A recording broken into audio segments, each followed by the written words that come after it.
Здравствуйте, уважаемые телезрители! В условиях стремительного роста числа безналичных платежей появляется новый вид мошенничества, позволяющий обмануть и присвоить денежные средства граждан. Широкое распространение получило мошенничество в социальных сетях и на бесплатных сайтах частных объявлений о продаже с целью получения предоплаты за товар без соответствующей его поставки клиенту. Как правило, мошенники привлекают своих жертв заниженными ценами и выгодными предложениями и требуют перечисления предоплаты путем перевода денежных средств на электронный кошелек. Так, 28 сентября текущего года в дежурную часть отдела МВД России по Знаковецкому району обратилась жительница города Знакаева, 56 года рождения, и сообщила о том, что ее сын заказал через интернет-сайт планшет. Открыв посылку, на почте обнаружил, что вместо планшета доставили бумагу.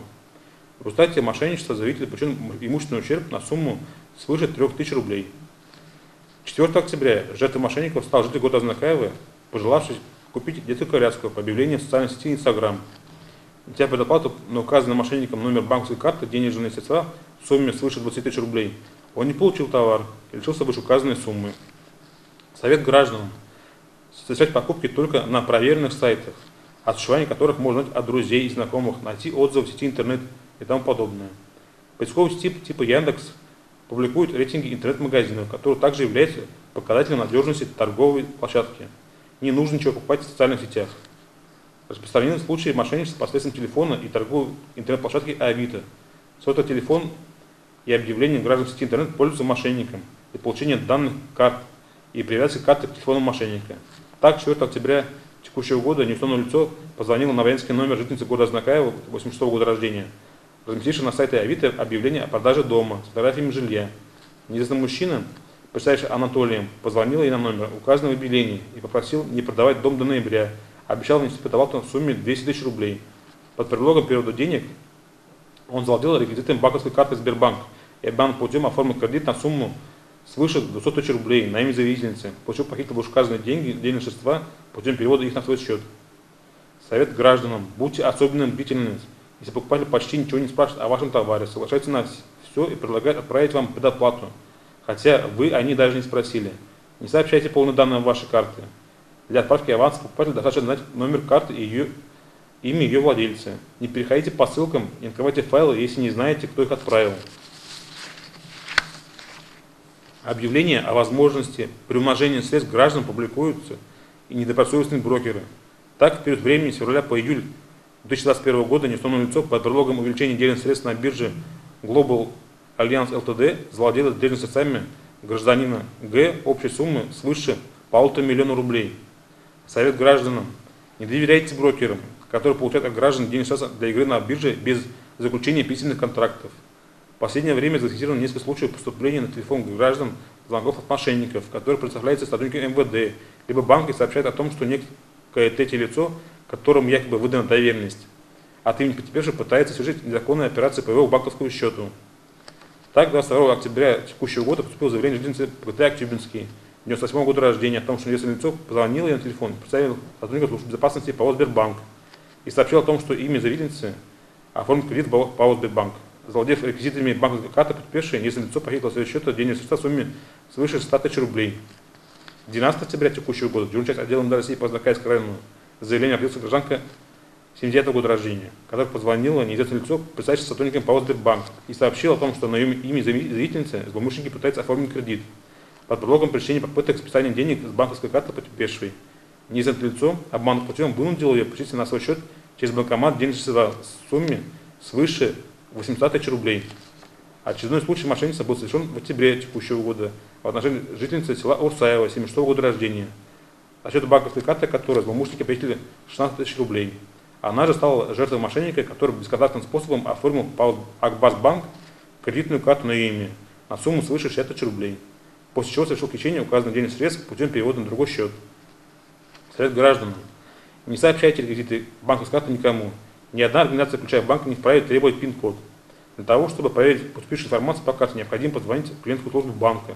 Самый главный совет: преодолеть силу эмоций и не торопиться действовать так, как предлагает незнакомый человек. Спасибо за внимание.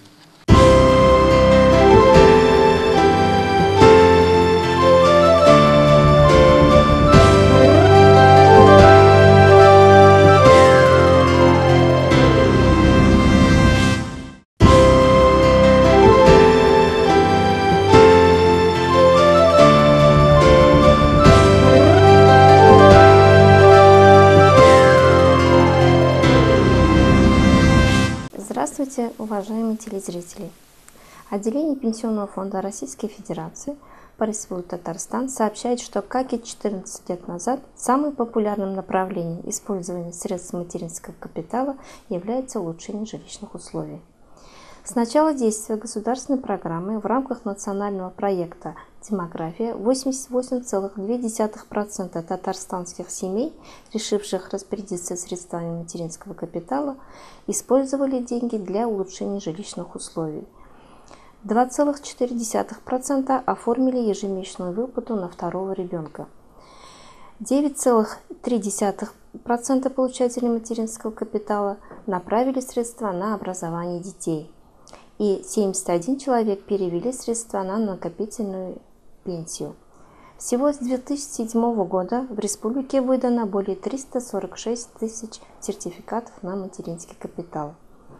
Стоит отметить, что с 1 января прошлого года право на материнский капитал возникло у семей, в которых появился первый ребенок. Эти семьи увеличили свою копилку в этом году на 483 881 рубль. Для семей, в которых с 2020 года появился второй ребенок, материнский капитал дополнительно увеличился на 150 550 рублей и составил в этом году 639 431 рубль. Чтобы семьи не тратили усилия на оформление сертификата, начиная с апреля прошлого года, Пенсионный фонд России по Республике Татарстан приступил к проактивной выдаче сертификатов, то есть беззаявительно. С момента предоставления данной услуги выдано 47 618 сертификатов в проактивном режиме. После рождения ребенка материнский капитал оформляется автоматически, и семья может приступить к распоряжению средствами, не обращаясь за самим сертификатом, отметил управляющий Татарстанским пенсионным фондом Эдуард Пафин. Заявление о распоряжении материнским капиталом можно подать через личный кабинет на сайте Пенсионного фонда, в МФЦ, а также через кредитную организацию непосредственно в банке, в котором открывается кредит на приобретение жилья, или в любом территориальном пенсионном фонде, независимо от места жительства, пребывания или фактического проживания. Через кредитное учреждение, не обращаясь в органы пенсионного фонда, заявление на распоряжение средствами материнского капитала для улучшения жилищных условий подали 5275 татарстанских семей.